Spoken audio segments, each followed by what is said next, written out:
My name is Chesterlyn Looper Seasock. I was born in 1925, May 22nd, to Chester and Stella Looper in Jamestown, Tennessee.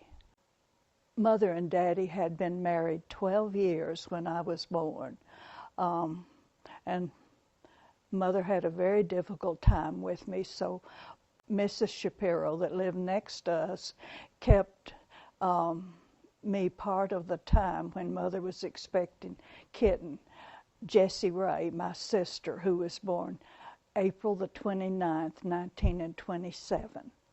Mother had a tough time. Mother was, as I say, she'd been married 12 years, so she was 30 years old.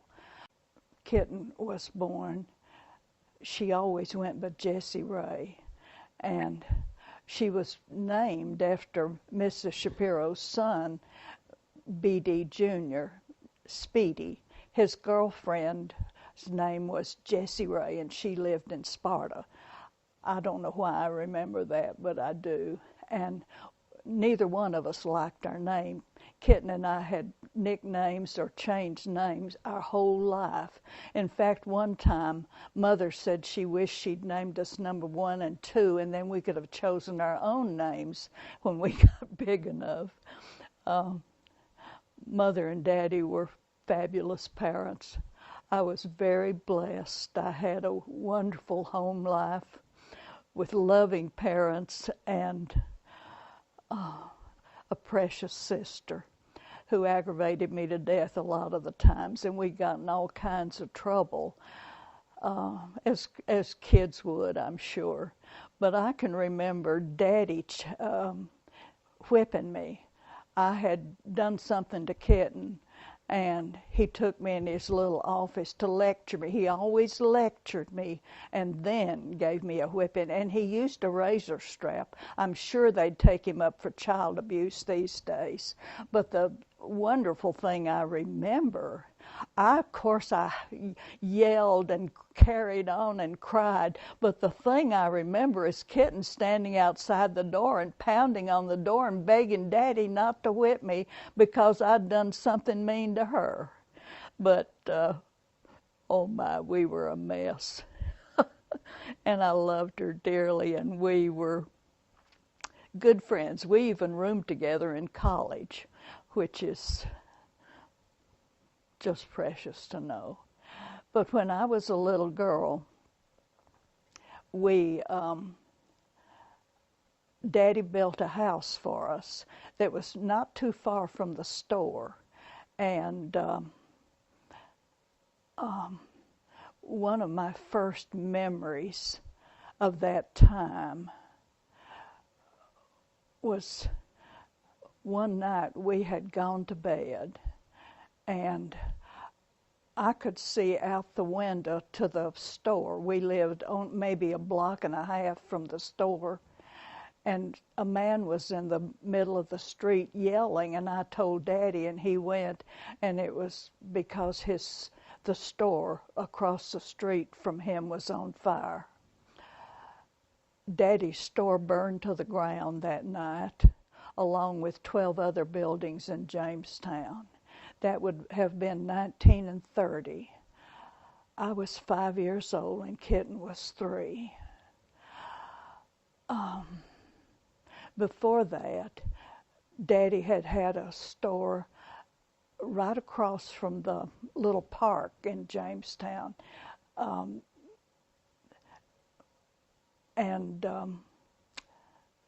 We had taken our dolls over there sometime that week and had gotten material. We were going to make dresses for the dolls.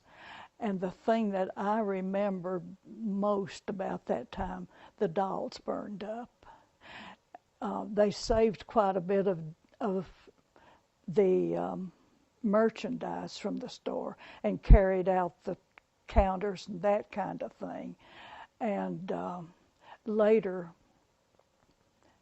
oh, that must have been devastating to think that Mother and Daddy had moved to Jamestown in 1921, and it was a really rough town, but Daddy thought it was just going to be a real up-and-coming town, and he talked Mother into leaving her sweet life in Rockwood, Tennessee, and going to Jamestown with him.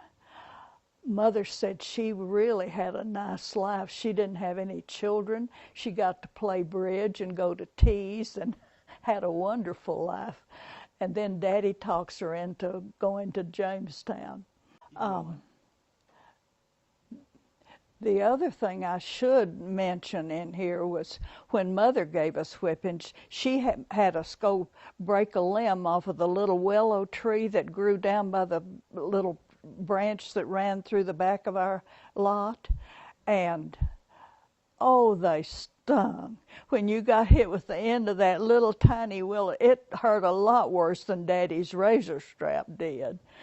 And I probably got the most of those whippings, too. Kitten was a much nicer, or maybe a sneakier child than I. But anyway, we were so blessed. We were so blessed. We had a wonderful childhood, even if there were troubles and heartaches all along, too.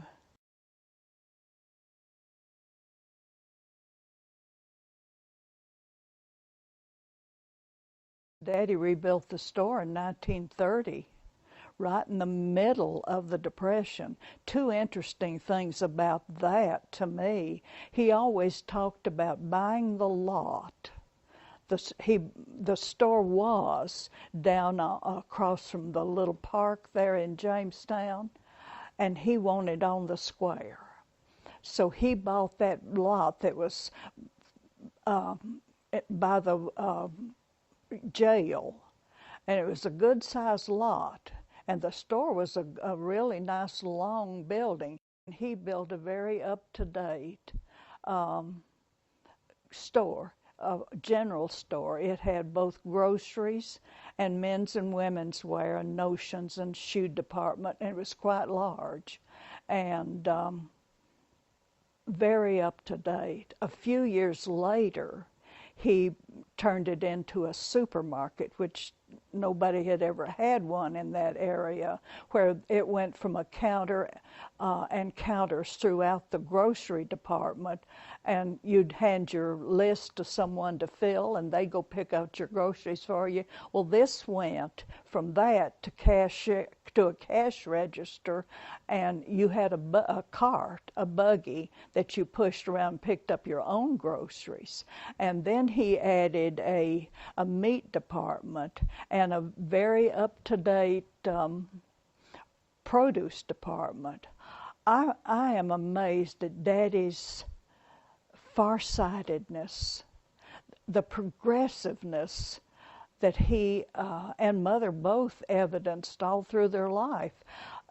That was so far ahead of everything that Jamestown had at that time, and was very up to date. He had a firm from St. Louis that came and designed the counters and the dressing room and the mirrors and all of that before he built the store. And the store was built out of crab orchard stone. I remember Mosier Crabtree, a stonemason there, was the one that did that work. He also had Uncle Floyd Speck, who came up and did a lot of the carpentry work. He was a renowned carpenter person at the time, and Mother's uncle. But, and I remember the big glass windows. He built display windows in the front of the store and had them so they were closed and you could go in there and dress them, and I loved to do that as I grew up. And I remember they were framed with copper framing. And Daddy told about the time he came to Knoxville and he saw this black man who was cleaning a copper frame around a window like his were, and he went over and asked him what he was using and how he was getting that to look so good. And the man said, "By the know-how, sir, by the know-how," and never would share what ingredients were in that cleaning fluid. Another real important thing about the store, it was built in 1930, and I remember seeing the papers where Daddy borrowed $15,000 to build the store. It made me wonder what kind of a man was that had lost all he'd lost in the fire, and yet had the reputation that the bank would loan him $15,000 at the end of the Depression to build that store, and what kind of really self-worth he had to feel to take that on. And a couple of things that strike me, I remember Daddy giving Kitten and me lectures on how we should treat the public, and and I remember Kitten saying, after listening through all of Daddy's lecture and putting her hands on her hips, she was just a little bitty twerp, and she said, "I don't like the public." Smart kid. But anyway, she was devious in many ways. I remember both of us wanting roller skates, and Daddy wasn't going to buy us roller skates because we might get hurt, and we shouldn't be. So I packaged garden seeds. I ordered them out of some catalog, and the prize was a pair of roller skates. So I peddled my seeds out to Mother and our neighbors. Daddy said I'd gone into business against him, and I sold enough to get these skates. They were pitiful. They were tinfoil. They wouldn't hold up for anything. And Daddy finally broke down and bought us roller skates, and we had a wonderful skating rink in the basement of our house, and we could duck down and go under the furnace pipe and have us a really wonderful little thing. I've often wondered how in the world Mother put up with all that noise and everything else. But the store went from a place where people brought their eggs and even their furs in to sell to or trade them for groceries or some kind of goods. And I can remember seeing whatever the animal was stretched inside out on a board, and you could tell it was a fur of some kind. And Daddy would take those in. I don't know how he marketed them or where they went, but I do remember that.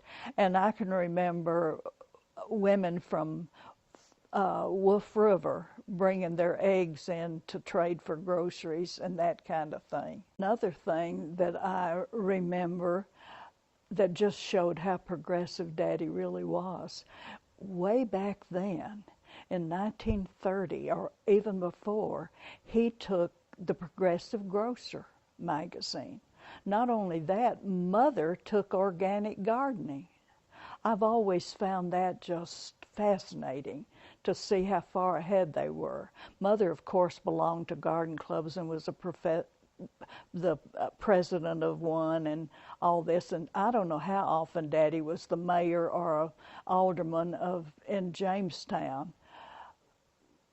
But the year we had the centennial, Daddy was mayor, and there were floats, of course, and I remember I was the princess on one of them, and Kitten and all of us were, and Daddy was the mayor of the town. It was a big deal.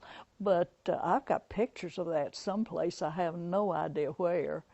But Daddy and Mother contributed a lot to that town. And it was a hard time in many ways because of the store burning. But Daddy overcame it. He had a what they called a nervous breakdown in those days, and Mr. Shapiro told him about this Seventh-day Adventist sanitarium right close to Nashville, and Daddy went there for a few months, and Mother, they moved all the stuff that had been saved from the store, I guess, into this rental building. And I believe it was the one that Miss Gracie York owned. And Stanley Looper came over and helped Mother, lived with us while Daddy was away, and helped her run the store until Daddy came home. While he was still in that little building was when he built the store. Borrowed the $15,000 and built the store. And it was way ahead of anything else in the town.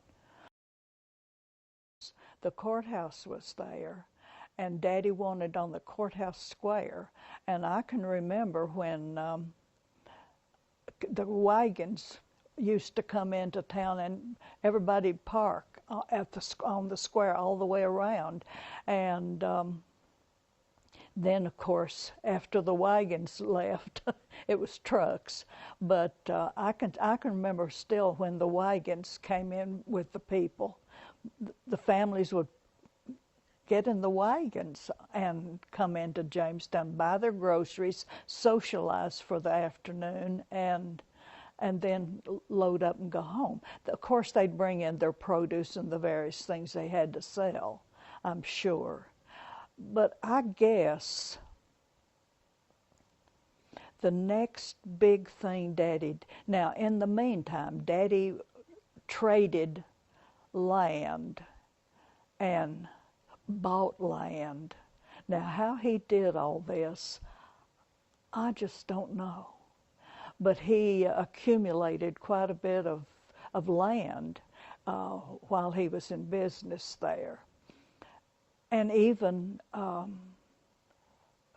when the business was small, he took the farm land on a debt. Now this was the main part of the farm where the house would have been.